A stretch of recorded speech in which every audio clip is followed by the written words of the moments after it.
আসসালামু আলাইকুম ভিউয়ার্স, আমি আছেন তামান্না। কেমন আছেন সবাই? আশা করি ভালো আছেন। আজকে আমি নতুন একটা রেসিপি নিয়ে চলে এলাম। আম দিয়ে মাছের মাথা দিয়ে একটি টক রান্না করব। এই তো চুলায় হাঁড়ি বসিয়ে দিয়েছি, পরিমাণ মতো তেল দিয়ে দিয়েছি। তারপরে এখন দিয়ে দেব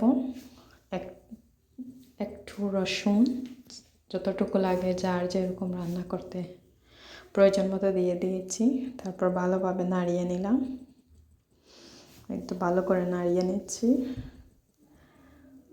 এই তো আমার রসুনটা ভালোভাবে ফ্রাই হয়ে এলে আমি পেঁয়াজটা দিয়ে দেব।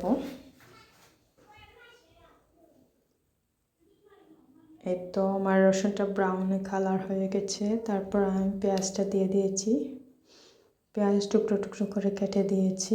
আমার মনে হয় এভাবে টক রান্না করলে অন্যরকম একটা স্বাদ আসে। এই যে পরিমাণ মতো লবণ দিয়ে দিয়েছি, যাতে পেঁয়াজটা তাড়াতাড়ি একটু সিদ্ধ হয়ে যায়। তারপর ভালোভাবে পেঁয়াজটা ফ্রাই করে নিলাম। এই তো এখন পরিমাণ মতো হলুদ দিয়ে দিয়েছি, প্রায় হাফ চা চামচের মতো। তারপর মরিচ দিয়ে দিয়েছি 1 চা চামচের মতো। আপনারা যে যত বেশি স্পাইসি পছন্দ করেন, যা যাই স্বাদ অনুযায়ী অ্যাড করতে পারেন। আর টক রান্নাতে আমি সাধারণত ধনিয়া অ্যাড করি না, ধনিয়া গুঁড়া।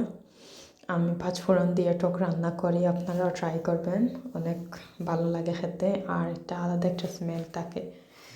এই তো আমার সব ইনগ্রিডিয়েন্টস মিক্স করে নেওয়া হয়ে গেছে। তারপরে একটু পানি দিয়ে ভালোভাবে কষিয়ে নিচ্ছি মশলাগুলো।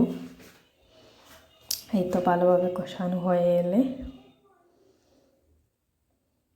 আমি আর একটু নাড়িয়ে দেখব। এই তো ভালোভাবে কষানো হয়ে গেছে। এখনই আমি আমের টুকরোগুলো দিয়ে দেবো, প্রায় 2-3টের মতো আম দিয়েছি। এই তো এগুলো ভালোভাবে নাড়িয়ে একটা ঢাকনা দিয়ে ঢেকে দেব।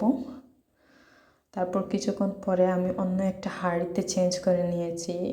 কিছু কাজের ফাঁকে আমি রান্নার আঁচটা কমিয়ে দিতে বলে গিয়েছি, তাই একটু মরে ধরে গেছে। তারপর এই তো ভালোভাবে কষানো হয়ে গেছে। তারপর আমি এর মধ্যে মাছের মাথা, মাছের কাঁটাগুলো যা আছে এসবগুলো দিয়ে ভালোভাবে মিক্স করে নিচ্ছি।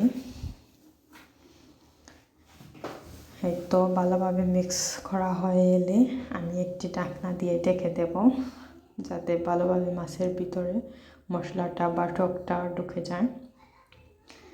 এই তো ঢাকনা দিয়ে ঢেকে দিয়েছি। তারপর কিছুক্ষণ পরে আবার ঢাকনা খুলে আবারও নাড়িয়ে দিলাম। দেখতে পাচ্ছি একটু নিচে লেগে যাচ্ছে, তাই সেই ফাঁকে আমি একটু ঝুলো দিয়ে দিয়েছি, যাতে এটা নিচে না লেগে যায়। এই তো আমি 1 কাপের মতো পানি দিয়েছি, দিয়ে ভালো করে নাড়িয়ে নিলাম। তারপর পুরোপুরি জলটা দিয়ে দেব। টক রান্নাতে যেরকম জল দিতে হয় সেই রকম দিয়ে দিয়েছি। এই তো এখন আমি ঢাকনা দিয়ে ঢেকে দেব। এই তো ঢাকনা দিয়ে ঢেকে দিয়েছি। আবার কিছুক্ষণ পরে সে ঢাকনা খুলে দেখি মাশাআল্লাহ আমার টকটা একদম রেডি হয়ে গেছে। এই তো আমি টক দিয়ে ভাতও খেয়ে নিলাম। আলহামদুলিল্লাহ, অনেক মজা হয়েছে। Thank you. আসসালামু আলাইকুম।